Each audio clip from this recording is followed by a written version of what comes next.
Hi all, ಎಲ್ಲರೂ ಹೇಗಿದ್ದೀರಾ? ಎಲ್ಲರೂ ಚೆನ್ನಾಗಿದ್ದೀರಾ ಅಂತ ಭಾವಿಸ್ತೀನಿ. ನಾನು ಕೂಡ ತುಂಬ ಚೆನ್ನಾಗಿದ್ದೀನಿ. ಎಲ್ಲರಿಗೂ ಕನಸು ಕುಕಿಂಗ್ ಯೂಟ್ಯೂಬ್ ಚಾನಲ್ಗೆ ಸ್ವಾಗತ.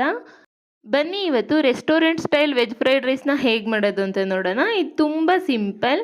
ಹಾಗಾದರೆ ಹೇಗೆ ಮಾಡೋದು ಅಂತ ನೋಡೋಣ ಬನ್ನಿ. ಒಂದು ಕಡಾಯಿ ಇಟ್ಕೊಂಡಿದ್ದೀನಿ, ಅದಕ್ಕೆ ಒಂದು 4 ಟೇಬಲ್ ಸ್ಪೂನ್ ಎಣ್ಣೆನ ಹಾಕ್ಕೋತೀನಿ. ನಂತರ ಇದಕ್ಕೆ ಸಣ್ಣ ಸಣ್ಣದಾಗಿ ಕಟ್ ಮಾಡ್ಕೊಂಡಿರೋ ಅಂಥ ಬೆಳ್ಳುಳ್ಳಿ ಪೀಸಸ್ನ ಹಾಕೋತೀನಿ. ಈ ರೀತಿ ಪೀಸಸ್ದಾಗಿ ಕಟ್ ಮಾಡ್ಕೊಳ್ಳೋದ್ರಿಂದ ಟೇಸ್ಟ್ ತುಂಬ ಚೆನ್ನಾಗಿರುತ್ತೆ. ಆ ಬೆಳ್ಳುಳ್ಳಿ ಪೀಸ್ ಬಾಯಿಗೆ ಸಿಗ್ತಾ ಇದ್ದರೆ ತಿನ್ನೋದಕ್ಕೆ ತುಂಬ ಚೆನ್ನಾಗಿರುತ್ತೆ. ಸಣ್ಣ ಸಣ್ಣದಾಗಿ ಹಚ್ಚಿರೋ ಅಂಥ ಶುಂಠಿನ ಸೇರಿಸ್ಕೊತೀನಿ. ನಿಮಗೆ ಶುಂಠಿನ ಸಣ್ಣದಾಗಿ ಹೆಚ್ಕೊಳಕ್ಕೆ ಇಷ್ಟ ಇಲ್ಲ ಅಂತಂದರೆ ಜಜ್ಜಿಬಿಟ್ಟಾದರೂ ಸೇರಿಸ್ಕೊಂಡು ಹಾಕ್ಕೋಬೋದು.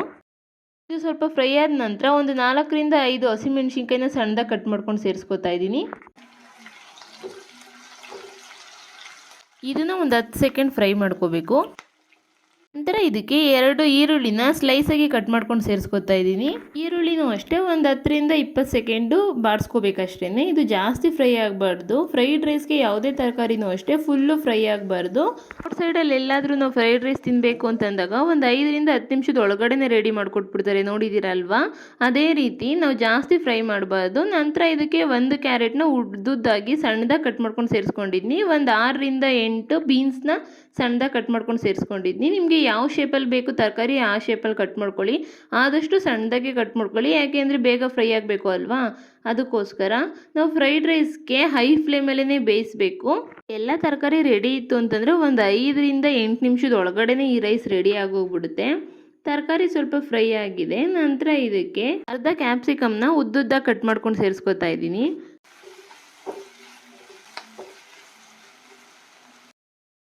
ಈಗ ರುಚಿಗೆ ತಕ್ಕಷ್ಟು ಉಪ್ಪು ಹಾಕೋಣ. ತರಕಾರಿಗೆಲ್ಲ ಸ್ವಲ್ಪ ಉಪ್ಪು ಹಿಡೀಲಿ. ಜಾಸ್ತಿ ಉಪ್ಪು ಹಾಕೋಕೆ ಹೋಗ್ಬೇಡಿ. ರೈಸ್ ಹಾಕೊಂಡಿದ ನಂತರ ಸ್ವಲ್ಪ ಉಪ್ಪು ಸೇರಿಸ್ಕೋಬೇಕು. ಅದಕ್ಕೋಸ್ಕರ ಸ್ವಲ್ಪನೇ ಉಪ್ಪು ಸೇರಿಸ್ಕೊಳ್ಳಿ.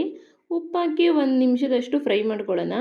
ಕಲರ್ಫುಲ್ಲಾಗಿರುತ್ತೆ ಈ ರೈಸು. ಮಕ್ಕಳಂತೂ ತುಂಬ ಇಷ್ಟಪಟ್ಟು ತಿಂತಾರೆ. ತರಕಾರಿ ತಿನ್ನದೇ ಇರೋರು ಅಷ್ಟೇ ಈ ಥರ ಸಣ್ಣ ಸಣ್ಣದಾಗಿ ಕಟ್ ಮಾಡ್ಕೊಂಡು ಸೇರಿಸ್ಕೊಳ್ಳೋದ್ರಿಂದ ತುಂಬ ಇಷ್ಟಪಟ್ಟು ತಿಂತಾರೆ. ನಂತರ ಇದಕ್ಕೆ 1 ಕಪ್ ಆಗುವಷ್ಟು ಎಲೆಕೋಸನ್ನ ಉದ್ದುದ್ದಾಗಿ ಕಟ್ ಮಾಡ್ಕೊಂಡು ಸೇರಿಸ್ಕೊತಾ ಇದ್ದೀನಿ. ತರಕಾರಿ ಎಲ್ಲನೂ ಸೇಮ್ ಕ್ವಾಂಟಿಟಿಲೇ ತೊಗೊಳ್ಳಿ, ಅವಾಗ ರೈಸ್ ತುಂಬ ಚೆನ್ನಾಗಾಗುತ್ತೆ. ಎಲೆಕೋಸು ಏನು ಜಾಸ್ತಿ ಫ್ರೈ ಮಾಡೋವಂಥ ಅವಶ್ಯಕತೆ ಇಲ್ಲ. ತಿನ್ಬೇಕಾದ್ರೆ ಅದು ಆಗಾಗ್ಗೆ ಸಿಗಬೇಕು, ತುಂಬ ಚೆನ್ನಾಗಿರುತ್ತೆ. ಇದನ್ನ ಒಂದು ಅರ್ಧ ನಿಮಿಷ ಫ್ರೈ ಮಾಡ್ಕೊತೀನಿ. ಎಲೆಕೋಸು ಫ್ರೈ ಆಗಿದ ನಂತರ ಒಂದು ಅರ್ಧ ಟೇಬಲ್ ಸ್ಪೂನಷ್ಟು ಮೆಣಸನ್ನ ಕುಟ್ಟಿ ಪುಡಿ ಮಾಡ್ಕೊಂಡಿದ್ನಿ, ಅದನ್ನ ಸೇರಿಸ್ಕೊತಾ ಇದ್ನಿ. ನಾನು ಅಂಗಡಿಯಿಂದ ಪೆಪ್ಪರ್ ಪೌಡ್ರ್ ಏನು ತರೋದಕ್ಕೆ ಹೋಗಲ್ಲ. ನಂಗೆ ಅಂಗಡಿಯಿಂದ ತಂದಿರೋ ಪೆಪ್ಪರ್ ಪೌಡ್ರ್ ಅಷ್ಟು ಇಷ್ಟ ಆಗಲ್ಲ. ಅದಕ್ಕೋಸ್ಕರ ಇನ್ಸ್ಟೆಂಟಾಗಿ ಆವಾಗಲೇ ಕುಟ್ಟಿ ಪುಡಿ ಮಾಡ್ಕೊತೀನಿ, ಚೆನ್ನಾಗಿರುತ್ತೆ. ಮಿಕ್ಸ್ ಮಾಡ್ಕೊಂಡಿದ ನಂತರ ಮೊದಲೇ ಮಾಡಿಟ್ಟಿರೋ ಅಂಥ ರೈಸ್ನ ಇದಕ್ಕೆ ಸೇರಿಸ್ಕೊತಾ ಇದ್ನಿ. ರೈಸ್ನ ಮಾಡಿ ಮುಂಚೆನೇ ಒಂದು ಪ್ಲೇಟಲ್ಲಿ ಅಥವಾ ಒಂದು ಬೌಲಲ್ಲಿ ಆರಿಸಿಡಿ. ರೈಸ್ ಆರಿದ ಮೇಲೆ ಇದು ಮಿಕ್ಸ್ ಮಾಡ್ಕೊಬೇಕು. ಬಿಸಿ ಬಿಸಿ ರೈಸ್ನೇ ಮಿಕ್ಸ್ ಮಾಡೋಕ್ಕೋದ್ರೆ ಮುದ್ದೆ ಮುದ್ದೆ ಥರ ಆಗುತ್ತೆ. ಅದಕ್ಕೋಸ್ಕರ ನಾನು ಮಾಮೂಲಿ ಸೋನಾ ಮಸೂರಿ ಅಕ್ಕಿನೇ ಯೂಸ್ ಮಾಡ್ತಾ ಇದ್ದೀನಿ. ಇದಕ್ಕೆ ಬಾಸುಮತಿ ಅಕ್ಕಿ ಯೂಸ್ ಮಾಡಿದ್ರೂ ರೈಸ್ ತುಂಬ ಚೆನ್ನಾಗಿರುತ್ತೆ. ನಂತರ ಇದಕ್ಕೆ 1 ಟೇಬಲ್ ಸ್ಪೂನಷ್ಟು ವಿನೇಗರ್ನ ಸೇರಿಸ್ಕೊತೀನಿ. 1 ಟೇಬಲ್ ಸ್ಪೂನಷ್ಟು ಸೋಯಾ ಸಾಸ್ನ ಸೇರಿಸ್ಕೊತಾ ಇದ್ದೀನಿ. ನಾನು ಯಾವುದೇ ರೀತಿ ಮಸಾಲ ಪೌಡರ್ನ ಯೂಸ್ ಮಾಡ್ತಾ ಇಲ್ಲ. ಈ ರೀತಿ ಮಾಡಿ ನೋಡಿ, ತುಂಬ ಚೆನ್ನಾಗಿರುತ್ತೆ. ರೆಸ್ಟೋರೆಂಟಲ್ಲೆಲ್ಲ ಆಲ್ಮೋಸ್ಟ್ ಇದೇ ರೀತಿ ಮಾಡೋದು. ಯಾವುದೇ ರೀತಿ ಪೌಡರ್ನ ಯೂಸ್ ಮಾಡ್ದಲೇ ಈ ರೀತಿ ಮಾಡಿದ್ರೆ ಹೆಲ್ತು ಚೆನ್ನಾಗಿರುತ್ತೆ ಮತ್ತು ಟೇಸ್ಟು ಚೆನ್ನಾಗಿರುತ್ತೆ. ಇದನ್ನ ನೀಟಾಗಿ ಮಿಕ್ಸ್ ಮಾಡ್ಕೊಳ್ಳಿ. ರೈಸ್ ಮಿಕ್ಸ್ ಮಾಡುವಾಗ ಉರಿ ಜಾಸ್ತಿನೇ ಇಟ್ಕೊಳ್ಳಿ, ಸ್ಟವ್ ಆಫ್ ಮಾಡೋಕೆ ಹೋಗಬೇಡಿ. ಬಿಸಿ ಬಿಸಿಯಾಗಿ ಚೆನ್ನಾಗಿರುತ್ತೆ. ರೋಡ್ ಸೈಡಲ್ಲೆಲ್ಲ ನೋಡಿದ್ದೀರಲ್ವ, ಹೈ ಫ್ಲೇಮಲ್ಲಿ ಇಟ್ಕೊಂಡು ಯಾವ ರೀತಿ ಮಿಕ್ಸ್ ಮಾಡ್ತಾರೆ ಅಂತ. ನಂತರ ಇದಕ್ಕೆ ಸ್ವಲ್ಪ ಉಪ್ಪನ್ನ ಸೇರಿಸ್ಕೊತೀನಿ. ಮುಂಚೆನೇ ತರಕಾರಿ ಬೇವಾಗಲೇ ಸ್ವಲ್ಪ ಉಪ್ಪನ್ನ ಸೇರಿಸಿದೆ, ಇವಾಗ ನೋಡ್ಕೊಂಡು ಸೇರಿಸ್ಕೊಳ್ಳಿ. 1 ಕಪ್ ಆಗುವಷ್ಟು ಸ್ಪ್ರಿಂಗ್ ಆನಿಯನ್ನ ಸೇರಿಸ್ಕೊತಾ ಇದ್ದೀನಿ. ನಿಮ್ಮ ಹತ್ರ ಸ್ಪ್ರಿಂಗ್ ಆನಿಯನ್ ಇಲ್ಲ ಅಂತಂದರೆ ಕೊತ್ತಂಬರಿ ಸೊಪ್ಪನ್ನ ಸೇರಿಸ್ಕೊಳ್ಳಿ. ಒಂದು ಅರ್ಧ ಟೇಬಲ್ ಸ್ಪೂನಷ್ಟು ಟೊಮೆಟೊ ಸಾಸ್ನ ಸೇರಿಸ್ಕೊತಾ ಇದ್ದೀನಿ. ಟೊಮೆಟೊ ಸಾಸ್ ಇಷ್ಟಪಡದೇ ಇರೋರು ಇದನ್ನ ಸ್ಕಿಪ್ ಮಾಡ್ಕೊಳ್ಳಿ, ಬಟ್ ಸೇರಿಸೋದ್ರಿಂದ ಟೇಸ್ಟ್ ತುಂಬ ಚೆನ್ನಾಗಿರುತ್ತೆ. ನಾನು ಹೈ ಫ್ಲೇಮಲ್ಲಿ ಇಟ್ಕೊಂಡು ಇದನ್ನ ನೀಟಾಗಿ ಮಿಕ್ಸ್ ಮಾಡ್ಕೋತೀನಿ. ಬ್ಯಾಚುಲರ್ಸ್ಗಂತೂ ಇದು ಬೆಸ್ಟ್ ರೆಸಿಪಿ ಅಂತಲೇ ಹೇಳ್ಬೋದು.